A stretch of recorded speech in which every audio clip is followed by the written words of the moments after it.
A ver, yo suscribo todo lo que tú has dicho en el tema de las incertezas que crea este proceso, más que el texto, el proceso, ¿no? Esto de arriesgarnos con la jurisprudencia, con los jueces que Ujú. tenemos. Suscribo lo que tú has dicho también respecto de que en el año 80 los que dictaron la Constitución fueron los que la ejecutaron y por eso hubo una armonía perfecta entre la Constitución y quienes fueron los primeros llamados a ejecutarla, sobre todo por la vía legislativa y por la vía de la jurisprudencia. Así que ahí no me voy a extender porque ya tus telepensantes ya lo han escuchado ese argumento muchas veces. A mí lo que siempre me ha preocupado de este proceso es que encuentro que esta constitución no tiene padre, no tiene un padre fundador, lo que los norteamericanos llaman un founding father. No solo un padre fundador en el sentido de nombres, sino que también en el sentido de la doctrina. Toda constitución tiene una doctrina detrás.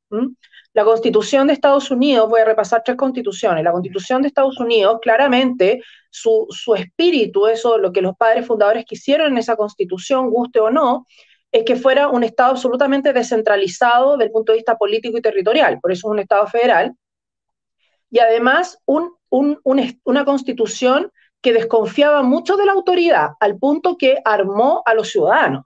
¿m? El derecho a portar y tener armas, la segunda enmienda. Bueno, ese es el espíritu de la Constitución de Estados Unidos, ¿no? Ahí está. Bueno, eso es lo que los padres fundadores quisieron para esa Constitución. Los padres fundadores de la Constitución del 33 quisieron que esa Constitución fuera una Constitución autoritaria. Insisto, puede gustar o no. Y las normas de esa Constitución entonces te gritan que esa es una Constitución autoritaria y conservadora, sobre todo para evitar los problemas que se habían dado entre 1823 y 1829, que derivaron en la guerra civil. Y la Constitución del 80 también tiene su espíritu. Los padres fundadores ahí pusieron su sello, que era el justnaturalismo, toda la doctrina del derecho natural, sobre todo eso está muy marcado en el artículo primero y en el capítulo tercero. Por lo tanto, se produce una armonía dogmática, me parece a mí, en la Constitución clarísima. Y con esto cierro. ¿Cuál es el espíritu de esta Constitución? Te dicen, mira, esta es una constitución antropocéntrica y además que trata de reforzar las tradiciones tanto jurídicas como culturales. Y uno dice, sí, pero lo que pasa es que me encuentro con una norma que protege las tradiciones, pero más adelante me encuentro con una norma de protección de los animales, ¿no? Entonces, bueno, ¿en qué quedamos? ¿No? Eh, Después te dicen, no, mira, vamos a conservar el rol subsidiario del Estado. Sí, pero resulta ser que el Estado aparece antes que los grupos intermedios, como en la Constitución, no como en la Constitución actual, que primero están los grupos intermedios y después aparece el Estado. Ese orden es muy importante, ¿ya? Entonces, bueno, ¿quién tiene mayor preponderancia, digamos? ¿O los grupos intermedios o el Estado? Entonces, esas son ¿por qué se produce eso?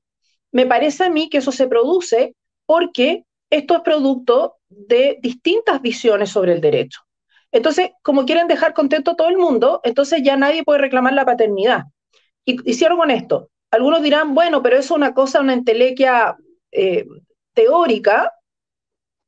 Y yo digo, no es algo teórico porque tú sabes bien, Javier, que la historia de una ley y la historia de la Constitución sirve para interpretarla. El intérprete muchas veces recurre a la historia de la ley o la historia de la dictación de la Constitución. ¿Qué quiso decir la Comisión Ortúzar por el que está por nacer? ¿Qué quiso decir la Comisión Ortúzar por debido proceso?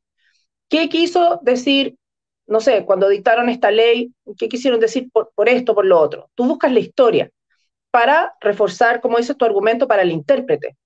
Pero ¿cuál es la historia de esta Constitución? ¿Qué es el Estado Social y Democrático de Derecho? ¿Lo que dice Luis Silva? ¿O lo que dice Alejandra Kraus? ¿O lo que dijo Diego Chalper? Que no sabemos lo que dijo, además. No sabemos lo que dijo. Claro, no sabemos lo que dijo, pero porque, ¿te acuerdas una vez él dijo, yo les puedo explicar lo que es el Estado Social y Democrático de Derecho, pero uno, con el rigor científico que exige el estudio del derecho, uno va a las fuentes, que son las actas, la declaración de A, B o C en un programa político de buena calidad o de mala calidad, no me sirve. A mí eso no me sirve para poder citarlo en un estudio, en un trabajo que quiero que lo vea un comité, o sea, un arbitraje ciego y menos una tesis doctoral. ¿te fijas tú?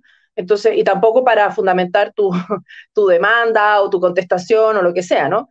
Entonces, me parece que eso va a producir una dificultad interpretativa y eso va a aumentar, como lo has dicho tú muchas veces, el poder de los jueces.